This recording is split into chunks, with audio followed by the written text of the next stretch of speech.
Saludos para todos ustedes, hermanos, amigos queridos. Bienvenidos a su canal Viviendo en la Palabra. Compartiremos con ustedes en esta sección un tema que es importantísimo que lo tengamos bien presente. Tiene que ver con algo que hoy día está por todas partes: las falsas enseñanzas. Y recuerden, para que hayan falsas enseñanzas quiere decir que entonces habrá falsos maestros, falsos pastores, falsos evangelistas, falsos profetas que un día tendrán que enfrentar el juicio de Dios. Y este es un asunto que debemos tenerlo presente. Todos los que compartimos la palabra de Dios somos influenciadores. Y hoy día, pues, no solo hay predicadores de púlpito, hay cientos de predicadores de internet, los conocemos también como youtubers, que son aquellos que envían mensajes. Muchos pertenecen a iglesias, casi la gran mayoría. Otros dejan iglesias y se dedican a subir temas, pero muchos de ellos a atacar más bien que a enseñar. Así que hay una responsabilidad que todos tenemos. Usted y yo tenemos una responsabilidad si somos predicadores. Así que un día enfrentaremos el juicio. Voy a presentarles aquí dos asuntos que nos van a ayudar a comprender. Primero vamos a leer dos textos de la Biblia que nos muestran claramente lo que Dios dice a los falsos pastores, a los falsos profetas. Los falsos profetas incluyen toda esa gama de predicadores de todo tipo, que dan mensajes que contradicen en su gran mayoría la palabra de Dios. Mis hermanos queridos, hay un peligro con aquellos que comienzan a entrar en terrenos donde el enemigo es el que tiene la autoridad. ¿Por qué? Porque una cosa va llevando a la otra. Y usted siempre va a ver que en el caso de adventistas del séptimo día que comienzan a cuestionar la iglesia, algunos de ellos cuestionan la iglesia por algunos asuntos que ellos consideran de que no son así, o que no encajan con sus ideas personales. Y el paso siguiente es venirse contra el espíritu de profecía. Esto se ha visto y no es algo que no tengamos ya testimonios de ellos. Por ejemplo, voy a mencionarles un caso que tal vez usted lo ha conocido, y es el caso de Cristian Silva. Cristian Silva era un predicador adventista y hace por ahí unos, 12 años, tal vez para el 2010, 2009, y tal vez recuerden que fue aquel que sacó una fecha de venida del Señor Jesús. Dio una fecha, septiembre del 2010, tal vez, si no estoy mal, 2011. Ahí tengo el datico un poco perdido, pero recuerdo muy bien el personaje. Cristian Silva, una vez pasó esa fecha que no vino el Señor Jesús, pues claro, él se había declarado de que si esto no pasaba, él mismo se iba a autoproclamar como falso profeta. Pues ya era un falso profeta, pero faltaba que se cumpliera la fecha y por supuesto el Señor no vino. Entonces ella comenzó a cuestionar doctrinas de la Iglesia Adventista del séptimo día, entre ellas la doctrina de la Trinidad. Como en esta idea de su nueva enseñanza, el espíritu de profecía no lo apoyaba, porque Elena G. de Foix en ese tema es muy clara en cuanto a la existencia de tres personas, Padre, Hijo y Espíritu Santo. Ella lo llama la familia celestial. Entonces, Cristian Silva se vino contra el espíritu de profecía. ¿Qué hizo con los libros de Elena G. de Foix? Muchos libros de la Iglesia Adventista. Ustedes tal vez recuerden eso. Los quemó en hogueras. Hacían tremendas hogueras y quemaron cientos y cientos de libros. Luego, Cristian Silva, ¿contra qué creen ustedes que se vino? Contra la Biblia. ya comenzó supuestamente a filtrar la Biblia. Y el primero que cayó en sus mentiras y en sus garras fue Pablo. Y Pablo llegó a ser calificado por este personaje como un hereje, un falso apóstata, un mentiroso. Él tiene en sus videos algunas frases mucho más descalificadoras para el apóstol Pablo. En esas veces que escuché estas ideas, iba a comenzar también a filtrar supuestamente a todos los demás apóstoles y profetas que habían escrito en este libro donde está registrado lo que llamamos la palabra de Dios. Una cosa va llevando a la otra. Se vienen contra el espíritu de profecía, pero seguidamente contra quién comienzan los ataques, contra la Biblia, contra la palabra de Dios. Y es posible que cuando yo leo estos dos textos que quiero leerles, donde el Señor nos amonesta a no creer en falsas esperanzas, en palabras lisonjeras de los falsos profetas, entonces van a decir que eso es Antiguo Testamento. Ahorita en el asunto universalista, los universalistas adventistas, ellos, pues por supuesto, no encajan con los escritos de Elena G. de White, con lo que conocemos como espíritu de profecía. Esto no es de Dios, esto no está en la Biblia, eso no puede ser inspirado. Y algunos universalistas argumentan de que cómo es posible que Elena G. de White haya escrito tanto, mucho más que la Biblia. 100.000 páginas. Cuando la Biblia solo tiene un poco más de 800 páginas.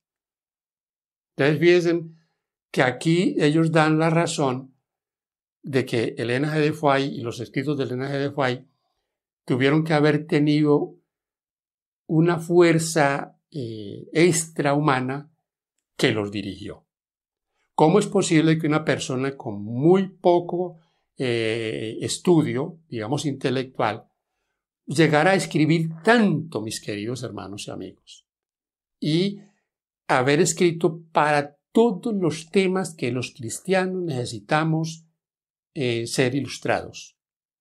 En la salud, en la educación familiar, en la profecía, en todos los temas habidos y por haber. ¿Cómo es posible? ¿Esto qué nos dice? Que aquí no fue simplemente un asunto humano, que aquí hubo más que un asunto humano, que esto ha tenido la dirección de Dios para beneficio de su pueblo, del remanente de los últimos días. Entonces les quería decir, se vienen contra el espíritu de profecía. Entonces dicen algunos, no, la escritura, esto no, porque esto es extrabíblico. Y lo que no está en la Biblia, en el canon sagrado, no creemos sino en la Biblia. Pues tremenda mentira también. ¿Por qué? Porque lo que no les encaja en la Biblia para sus ideas, y sobre todo en el Antiguo Testamento, entonces comienzan a cuestionarlo. Cuestionan a Moisés, cuestionan a Samuel, cuestionan a los profetas que escribieron sobre la destrucción de algunas ciudades, de los juicios divinos, de Sodoma y Gomorra, del diluvio, y entonces eso lo escribieron ellos. No fue Dios el que mandó a exterminar a los amalecitas, sino que fue Samuel, cuando la Biblia dice claramente que fue Dios el que había sentenciado a este pueblo perverso. Entonces se fijan, dicen que no creen en el espíritu de profecía, sino en la Biblia. Pero cuando la Biblia no encaja, entonces tampoco creen en la Biblia, son selectivos con ella. Así que de esto lo debemos tener en cuenta. Y les doy unos daticos que también son interesantes para nosotros. Miren, usted va a encontrar que el Señor Jesús siempre usó la palabra escrita. Cuando el diablo le tentó allá en Mateo 4, ¿cuántas veces Cristo se refirió a la palabra? 3 veces. ¿Cómo le dijo el Señor Jesús al diablo?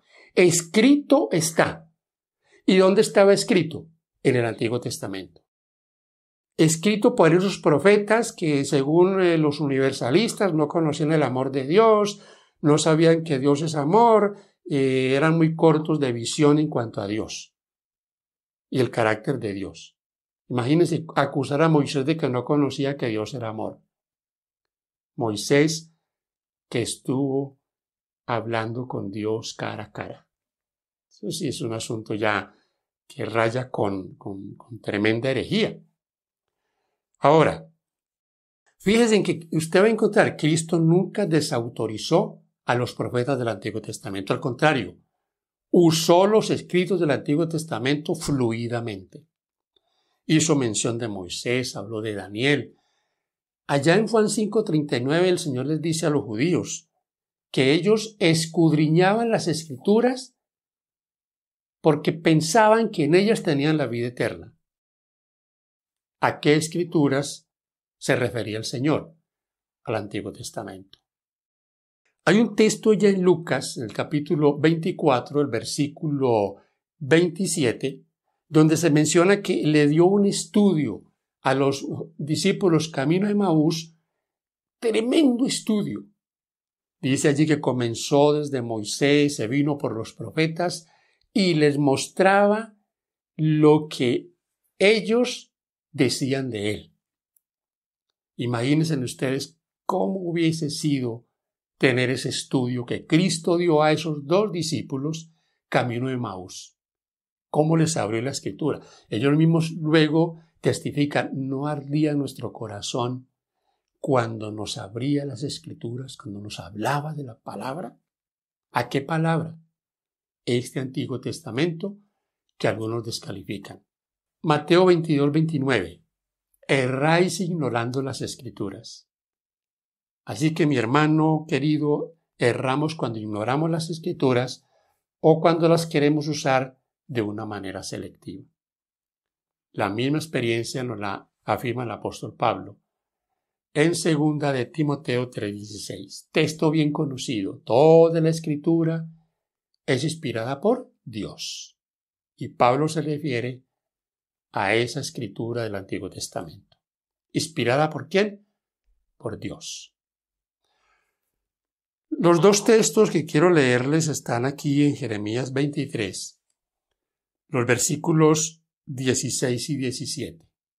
Dice, así ha dicho Jehová de los ejércitos, no escuchéis las palabras de los profetas que os profetizan, os alimentan con vanas esperanzas, hablan visión de su propio corazón, no de la boca de Jehová. Dicen atrevidamente a los que me irritan, Jehová dijo, paz tendréis, y a cualquiera que anda tras la obstinación de su corazón, dicen, no vendrá mal sobre vosotros. Estos dos pasajes son dos pasajes que atacan directamente el asunto universalista. No solo entra aquí todo falso profeta, todo aquel que predica o enseña falsedades que la palabra de Dios no aprueba. Todos están incluidos.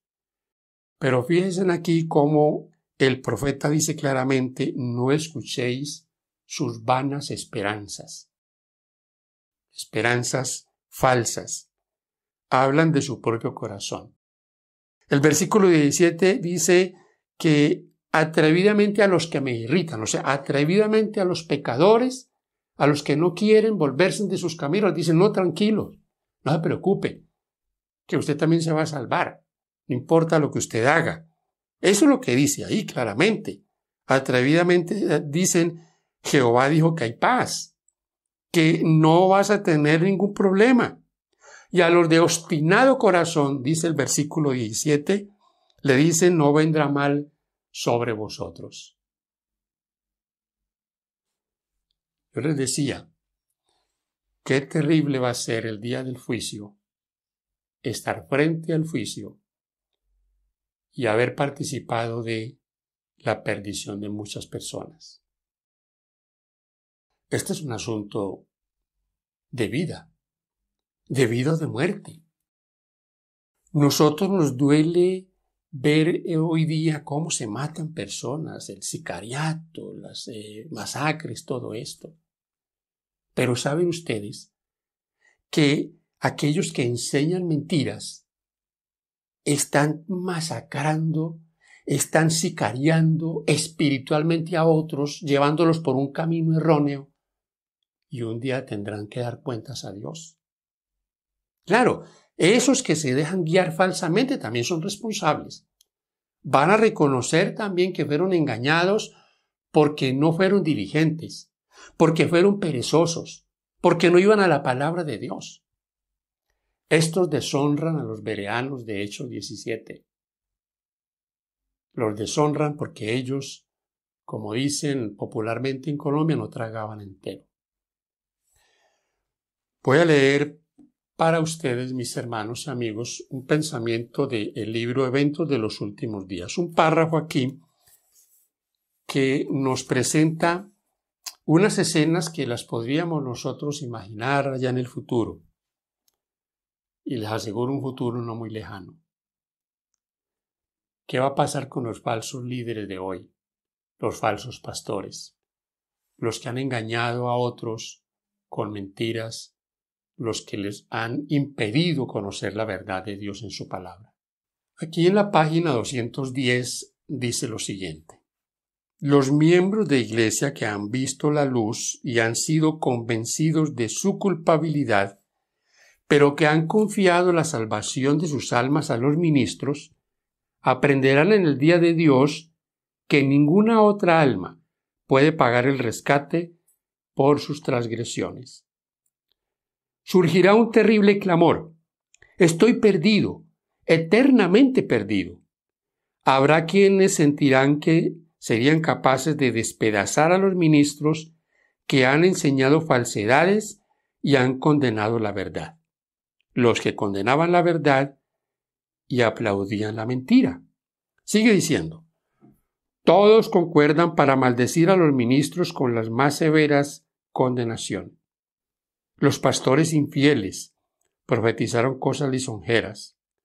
Indujeron a sus oyentes a menospreciar la ley de Dios y a perseguir a los que querían santificarla. Ahora, en su desesperación, estos maestros confiesan ante el mundo su obra de engaño. Las multitudes se llenan de furor. Estamos perdidos. Exclaman, y ustedes son la causa de nuestra perdición. Y arremeten contra los falsos pastores, precisamente aquellos que más los admiraban en otro tiempo. Pronunciarán contra ellos las más terribles maldiciones. Las manos mismas que los coronaban con laureles se levantarán para aniquilarlos. Las espadas que debían servir para destruir al pueblo de Dios se emplearán ahora para matar a sus enemigos. Esta es una escena terrible, esta primera parte que les he leído. Cómo estos que hoy le adulan, felicitan, le soban el hombro a esos falsos predicadores, ese día cómo va a ser su comportamiento. Un comportamiento agresivo, pero ya contra los que les amonestaban, contra los que les invitaban a observar la ley de Dios, sino contra aquellos que les decían que ya no había que guardarla. Se van contra ellos. Fíjense las expresiones que da aquí la escritora de White, que dice que en su corazón anhelan despedazarlos. Habrán escenas de acusación terribles. Y ella también menciona que las espadas que van a usar para destruir al pueblo de Dios, las usan para destruirse entre ellos mismos. Los que antes eran sus amigos ahora se convierten en sus enemigos, porque los acusan de haber sido los causantes de su perdición. Y yo reitero, muchos son negligentes y confían su salvación a lo que dicen otros, a lo que dice su predicador de turno o aquel que le está dando mensajes. Aquel youtuber que es el que le está enviando mensajes todos los días, pero mensajes de desaprobación de la Biblia, mensajes que no los llevan al arrepentimiento, sino a una falsa esperanza. Lo que dice el profeta Jeremías, el pecador que aplaca su conciencia escudándose en esas falsedades. Por eso muchos que no quieren cambiar de vida, que quieren seguir con su doble vida, que como dicen, le prenden una vela a Dios, pero le prenden otra también al diablo, que no están en ninguno de los dos bandos, pero que aún así guarden la esperanza que viviendo en su mundanalidad van a ser salvos. Y esto es un asunto que va a ser terrible en la parte final cuando se den cuenta que todo eso era una mentira. Aquí también hay para la iglesia, para nosotros, tenemos de ser muy cuidadosos, porque todos también estamos involucrados en orientar a otros. Y tal vez también debemos ser amonestados a no ser negligentes y a no guardarnos el mensaje para nosotros, mensaje que debemos proclamar al mundo. Termina este pensamiento de esta parte, ya en la página 211, diciéndolo de la siguiente manera.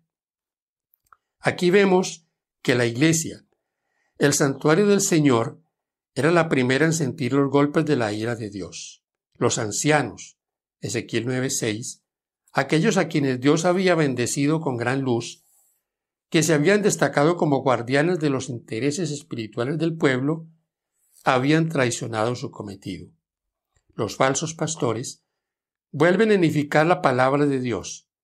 Su obra pronto recaerá sobre ellos mismos. Entonces serán presenciadas las escenas descritas en Apocalipsis 18, cuando los juicios de Dios caerán sobre la Babilonia mística. Mis hermanos y amigos, aquí tenemos esta reflexión que esperamos que sea de bendición para todos y también que ustedes la compartan con sus contactos. No podemos confiarnos, tenemos una responsabilidad. El Señor también nos llamará a todos a cuentas. ¿Qué hemos hecho con el mensaje que Él nos ha dado? Estamos escuchando a aquellos que no nos llevan a comprometernos con una vida de transformación, sino a vivir una vida liviana. Es posible que hemos hablado para alguien que está escuchando estas falsas enseñanzas. Yo quiero decirle, mi hermano y amigo, cuando entramos en terrenos minados por el enemigo, es posible que comencemos a entrar en un terreno del cual no haya retorno. Es muy peligroso entrar en los caminos de Satanás. Fue lo que hizo Eva cuando allá en Génesis 3 se puso a debatir con el diablo. Quien debate con el enemigo terminará enredado, como la mosca termina enredada en la telaraña. Y mientras comienza a quererse salir de ella, más va a enredarse. Quien está escuchando falacias y no tiene los pies puestos sobre la roca, terminará enredado. Es la palabra de Dios la que nos va a guiar. Tenga en cuenta una cosa, me gusta mucho la expresión del amigo Fran Suárez. Fran Suárez, que murió ya hace un poco más de un año, tenía una expresión en sus temas de salud que es muy real. Y él cuando terminaba su video decía, y esto se los digo, porque la verdad siempre triunfa. La verdad triunfará, pero lastimosamente muchos van a entrar en la mentira y la mentira también triunfará en las vidas de ellos. No permitamos eso. Sigamos siempre guiados por la palabra de Dios. Y como adventistas del séptimo día, no despreciemos los testimonios. Que Dios te bendiga.